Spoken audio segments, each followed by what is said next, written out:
Assalamualaikum warahmatullahi wabarakatuh. Salam sejahtera dan salam Malaysia Madani. Yang berusaha Tuan Pengerusi Majlis, barisan hakim yang arif lagi bijaksana, guru-guru, rakan-rakan serta hadirin yang saya hormati sekalian. Bulat air kerana pembentung, bulat manusia kerana mufakat. Peribahasa ini mengajar kita bahawa kekuatan sebuah bangsa lahir daripada perpaduan. Oleh itu, pada hari ini saya berdiri penuh yakin untuk menyampaikan pidato yang bertajuk Bagai serai kita serupun, bagai seirih tersusun. Hadirin yang saya hormati, pernahkah kita lihat pokok serai? Walaupun batangnya banyak, akarnya berpaut kukuh antara satu sama lain. Begitu juga dengan sirih yang disusun rapi, cantik dipandang dan melambangkan kesopanan serta adab yang tinggi. Begitulah juga rakyat Malaysia.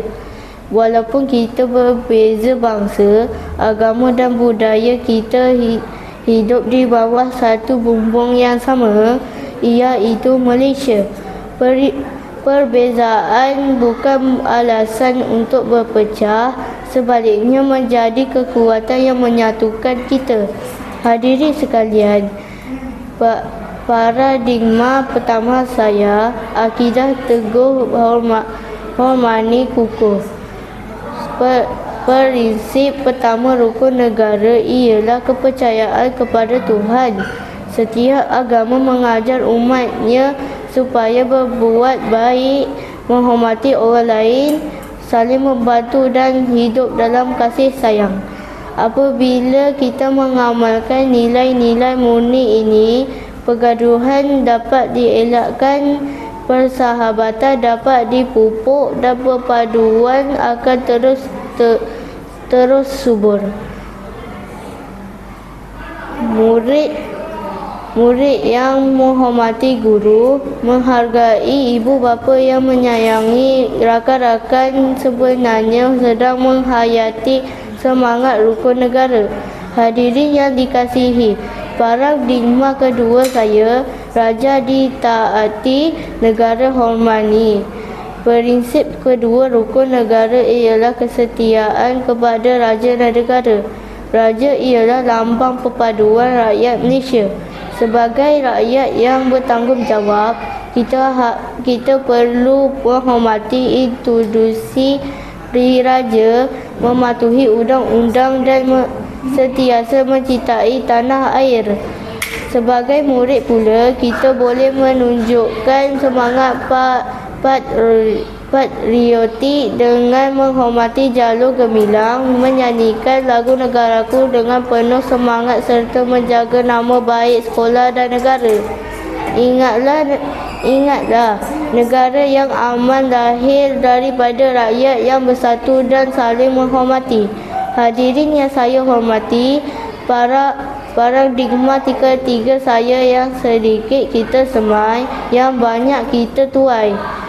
Perpaduan tidak bermula dengan perkara yang besar. Ia bermula dengan amalan yang kecil.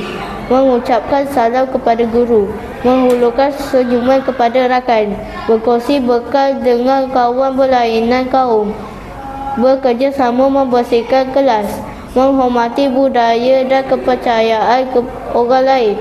Perbuatan yang kecil inilah akhirnya akan melahirkan masyarakat yang penyayang dan negara yang hormati. Seperti sirih yang tersusun indah, begitu juga kehidupan kita. Apabila kita menjaga adab dan kesopanan, kita akan dihormati oleh semua orang.